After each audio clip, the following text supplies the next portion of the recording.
चोर चोरी से जाए पर हेरा फेरी से न जाए, ऐसा ही कुछ हुआ है इस वक्त। अमेरिका ने अचानक से फैसला क्यों बदल लिया और क्यों कहा कि हम यूनेस्को जिसे 4 साल पहले छोड़ गए थे उसे ज्वाइन कर रहे हैं। $600 मिलियन भी देने को तैयार हैं। डबल गेम यहाँ पर खेल दिया है अमेरिका ने। जानेंगे वो डबल गेम में कौन कौन से देश फंस रहे हैं। जहाँ एक तरफ ये सब कुछ हो रहा है तो वहीं दूसरी तरफ भारत के लिए एक बड़ी टेंशन, नाटो ज्वाइन करने वाला है ऑस्ट्रेलिया। आखिर भारत के लिए ये बड़ी टेंशन क्यों है? 2 महीने में ही क्यों ऑस्ट्रेलिया ने अपनी सोच बदल दी है? जियोपॉलिटिक्स में धमाल मचा हुआ है। आइए जानते हैं इन खबरों को विस्तार से। पहले तो ये मैप देखिए। ये मैप चाइना की मैप है और इस मैप में क्या दिखाया गया है? World heritage centre. दुनिया में जो कल्चर, संस्कृति और एजुकेशन के हिसाब से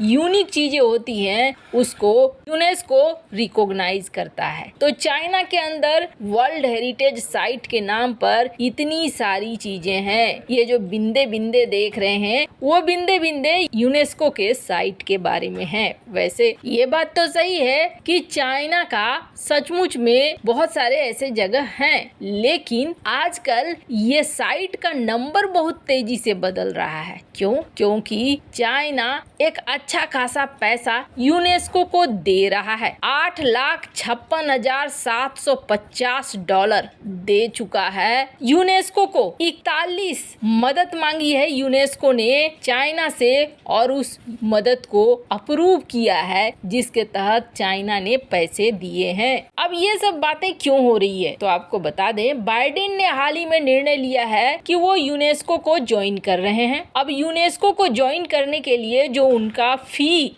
जो बाकी था $600 मिलियन वो भी देने को तैयार है। दरअसल 2011 का समय था। उस समय ये देखने को मिला था कि डोनाल्ड ट्रंप और इजराइल दोनों ने पैसे देने बंद कर दिए थे यूनेस्को को। क्यों बंद कर दिए थे? तो इसके पीछे कारण ये था, इजराइल ने बोलना शुरू कर दिया कि यूनेस्को हमारे खिलाफ काम कर रहा है। अमेरिका को भी कुछ वैसा ही लगा कि यूनेस्को अमेरिका के खिलाफ काम कर रहा है। बात क्या थी? बात ये थी कि यूनेस्को ने फिलिस्तीन को कह दिया था कि फिलिस्तीन हमारा फुल मेंबर बन सकता है। फिलिस्तीन और इजराइल के बीच किस तरीके की दुश्मनी है ये किसी से छिपी हुई नहीं है। ट्रंप ऐसे संगठनों के खिलाफ थे। ट्रंप चाहते ही नहीं थे कि अपना पैसा ऐसे संगठनों में लगे, इसलिए ट्रंप का साथ भी मिल गया इजराइल को और दोनों ने आखिरकार फैसला कर लिया कि हम यूनेस्को से बाहर चले जाएंगे। अमेरिका यूनेस्को से बाहर चला गया। अमेरिका के यूनेस्को से बाहर जाने के बाद स्थिति ऐसी हो गई कि चाइना का यहाँ बहुत ज्यादा प्रभाव बढ़ गया।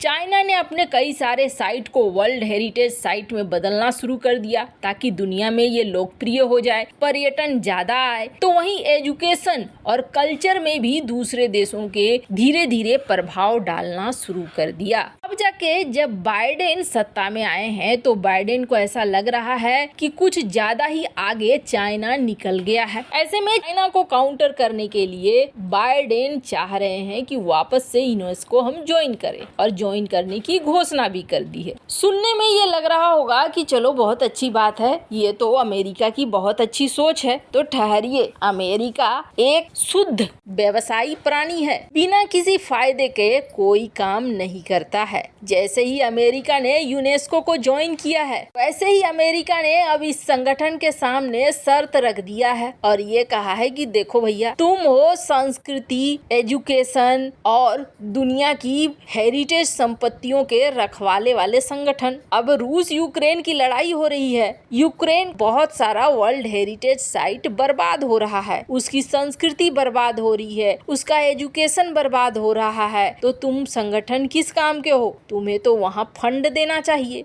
यानी अब यूनेस्को की तरफ से फंड दिलवाएगा अमेरिका रूस यूक्रेन के युद्ध में यूक्रेन को। सुनने में ये बड़ा अजीब लग रहा है, लेकिन ये बिल्कुल सही है। यहाँ पर बनिए वाला दिमाग लगा दिया है असल में अमेरिका ने। खैर, जहाँ एक तरफ ये सब कुछ हो रहा है तो वहीं दूसरी तरफ यहाँ ऑस्ट्रेलिया के विपक्ष अपने सरकार के ऊपर टूट पड़ी थी। इसलिए टूट पड़ी थी क्योंकि नाटो ने एक मीटिंग के लिए बुलावा भेजा था ऑस्ट्रेलिया को और ऑस्ट्रेलिया को कहा था कि आप हमारे इस मीटिंग में शामिल हो जाओ, जिसके बाद ऑस्ट्रेलिया की सरकार ने कहा था कि जी नहीं, हम नहीं आने वाले हैं आपके इस मीटिंग में। मार्च में ही ऑस्ट्रेलिया की जनता भी सड़कों पर उतर आई थी और उसने ये कहना शुरू कर दिया था कि जी नहीं, हमें नाटो से कोई लेना देना नहीं है, हम नाटो में किसी भी तरीके से शामिल नहीं होना चाहते हैं, हम रूस के साथ हैं, रूस जो कर रहा है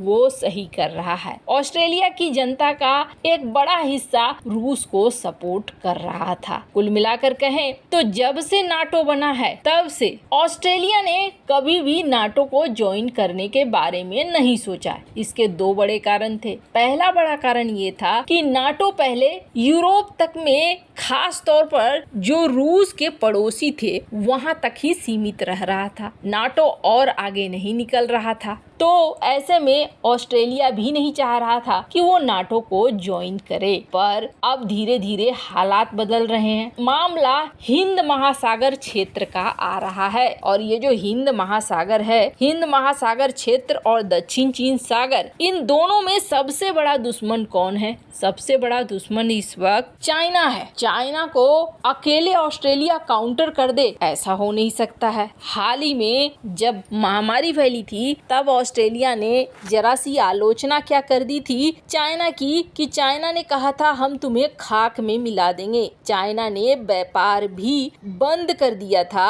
ऑस्ट्रेलिया के साथ और ऑस्ट्रेलिया को नुकसान पहुंचाने की कोशिश की थी। उसके बाद हुई ऑकूस डील के बाद भी चाइना बौखलाया। अब ऑस्ट्रेलिया को ऐसा लग रहा है कि वो कहीं अकेला न पड़ जाए, चाइना अकेला न पड़ जाए। नाटो में जहां मेंबर की संख्या बढ़ रही है तो वहीं नाटो ने अब जापान में ऑफिस की घोषणा कर दी है। इस घोषणा के बाद ये देखा जा रहा है कि ऑस्ट्रेलिया में बदलाव आ रहे हैं। अब ऑस्ट्रेलिया के जो पीएम है अल्बनीज, वो चाह रहे हैं कि नाटो के साथ रिश्तों को अच्छा रखा जाए ताकि भविष्य में अगर कुछ होता है तो फिर नाटो उनकी मदद करने को आए। वैसे तो नाटो ने पहले भी ऑस्ट्रेलिया को न्योता भेजा था, पर अब ऐसा लग रहा है जैसे ऑस्ट्रेलिया खुद नाटो में शामिल होना चाह रहा है। वैसे अगर ऑस्ट्रेलिया भी नाटो में चला जाएगा तो भारत ने नाटो के लिए तो मना कर दिया है। क्वाड के लगभग देश नाटो और नाटो प्लस का मेंबर हैं, तो फिर भारत क्या अकेला नहीं पड़ जाएगा? खैर, भारत को अपने आप को अकेला मानकर ही तैयारी करनी पड़ेगी। कोई भी जंग